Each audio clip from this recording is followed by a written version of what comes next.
Well, fortunately, well, good evening, Peter. First, good evening. Good evening. So, yeah, well, I'm very pleased that they failed in their quest to assassinate Donald Trump. I'm delighted he's been elected, and I think a bit like Prime Minister here, he's tried it once. He knows what to do. I think he's got a team of people ready to go, and I suspect if it's true that Iran knew that Donald Trump is going to hit the ground running in January. As you say, he's president-elect at the moment, and he takes control in January. He's got a huge team of people ready to go. He didn't have very many ready to go last time. He has this time. And I think, he will bring some sense to the world. He will encourage free speech, openness, transparency, honesty. He'll clean out the DEI virus that's been infecting the Anglo-Saxon world and indeed the continent. So I'm delighted. I think political correctness will be washed away. He's talking about deportations. We're finally getting some honesty, and I think probably the people who tried to do him harm knew that he would strengthen the West and return it to some semblance of common sense. I want to ask you as well, Rupert, about these anti-Semitic rioters targeting Israeli football fans in Amsterdam. We now know 62 arrests have been made there. The Dutch king has apologised and said that that the Jewish people in Amsterdam have been let down. To me, I don't know about you, but to me this was simply a case of when would this happen rather than if it would happen. And there's another march in London tomorrow, the day before Remembrance Sunday.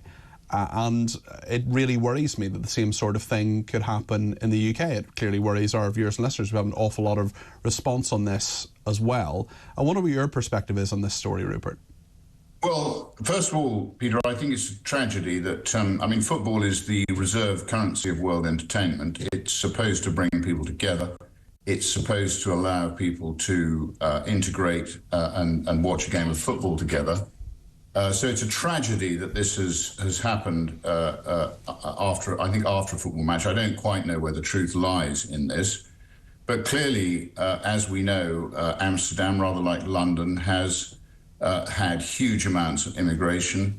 We have got these tragedies happening in Gaza and in Lebanon.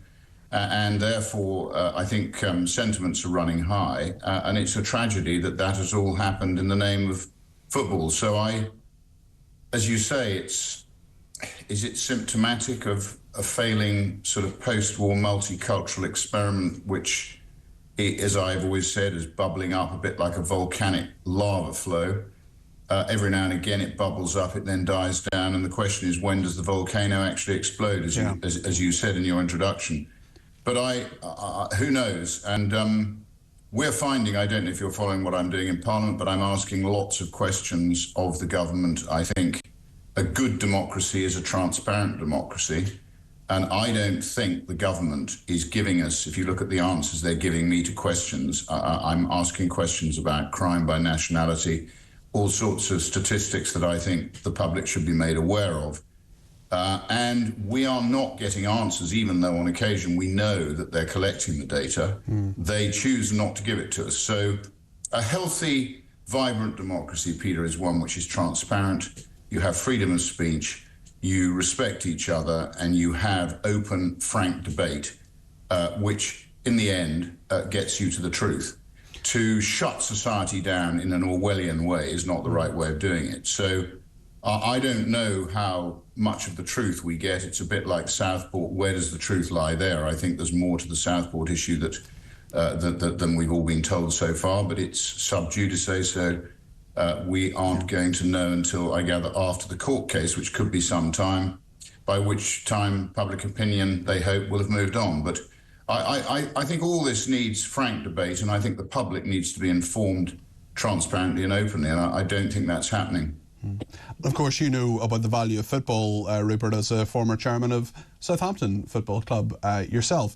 We heard a little bit from your party leader, Nigel Farage, a little bit earlier at the Welsh Reform UK conference. Let's just remind ourselves what he has been saying there, and then I'll ask your reaction to it, Rupert. What has happened in America in the last few what happens when you get a political movement with a strong political leader that actually talks to the electorate about the things that they care about. And I think we can also quite safely say that on the day of the inauguration in America, woke has died, and thank God for that. Just to go back, Rupert, to the American election, it does seem, I'm sort of astonished that people are astonished, really. It just seems that so many people haven't learned anything, especially in this country, from 2016. They haven't learned from the Brexit result. They haven't learned from all sorts of different indicators that we have seen of the fact that people are really annoyed about the food inflation, for example, in America, the price of groceries, and about immigration. And those, to me, are the two big issues in America that people voted on, as well as the fact that Donald Trump said things can be better, and that Kamala Harris was a terrible candidate for so many reasons. I wonder what your perspective is on that, and also what your party leader has been saying this afternoon.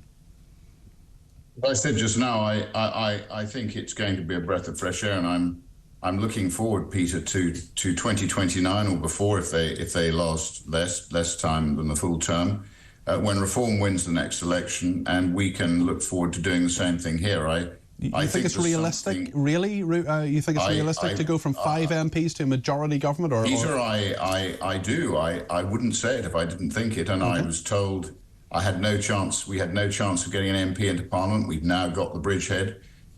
We're going up in the polls. I think if you look at what we're doing in Parliament, we are really the opposition. We're asking the right questions. And what you've seen is this increasingly distant elite who I think sow the seeds of separation, argument, and discontent among the people. And that is only possible if you don't share the truth with them. And that's what's been happening. So I think these elites have, as you say, sown the seeds of a sort of divide between them and the people are now taking, quite rightly, their revenge. You know, I believe in popular sovereignty. I don't believe in elite sovereignty, and we've got to get back to accountable democracies where people do have a chance to vote those people out of power who aren't serving them. And in my short time in Parliament, Peter, I have to tell you, I increasingly think we're not governed by any different political parties. As George Galloway said, it's two cheeks of the same backside. And there's certainly no difference between those two cheeks and the Lib Dems. So I think the whole thing has become, it's become complacent, it's become secretive, it's become, in many ways, unrepresentative of what British democracy should be. So I think we're the last chance, really, of sensible people to vote for proper change. And I have to tell you that I get very irritated when people call us far right. We're not far right. We're real people. You're not far right. You're not far right. We talk common sense. We talk common sense. Yeah. We represent logic, fairness, and common sense. So Reform UK are not far right. People who call you far right don't understand what far right actually is. I would say, Rupert, thank you very much indeed. Rupert Lowe there, Pleasure. who is the Reform UK MP for Great Yarmouth.